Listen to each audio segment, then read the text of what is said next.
செங்குன்றம் அருகே காவங்கரையில் Telugu welfare association சார்பில் ஸ்ரீ விஸ்வவாசு நாம ஆண்டு யுகதி 2025 ஆண்டு கொண்டாட்டம் சிறப்பாக நடைபெற்றது. இவ்விழா ஸ்ரீதேவி பூதேவி சமேத காரிய மணிகலா கோவிலில் சிறப்பு பூஜை, அபிஷேகம் மற்றும் மக்களின் நலனுக்காக பிரார்த்தனையுடன் ஆரம்பிக்கப்பட்டது. நிகழ்ச்சியில் ஆச்சாரிய CMK ரெட்டி, AICF பொதுச் செயலாளர் நந்தகோபால், துணைத் தலைவர் லயன் விஜி ஜெயக்குமார், திராவிட தேச கட்சி தலைவர் V கிருஷ்ணராவ், காங்கிரஸ் கட்சியின் தல்லூரி சுரேஷ் ஆகியோர் சிறப்பு விருந்தினர்களாக கலந்து கொண்டனர். நலத்திட்ட உதவிகள் வழங்கப்பட்டதுடன் பள்ளி மாணவ மாணவிகளுக்கு பரிசுகளும் வழங்கப்பட்டன.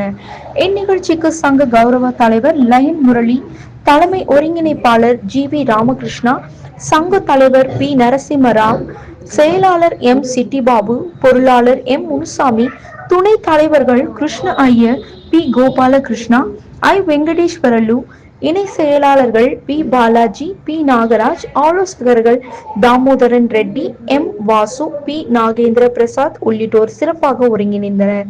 இந்த விழாவில் தெலுங்கு மக்கள் திரளாக கலந்து கொண்டு உற்சாகமாக கொண்டாடினர்.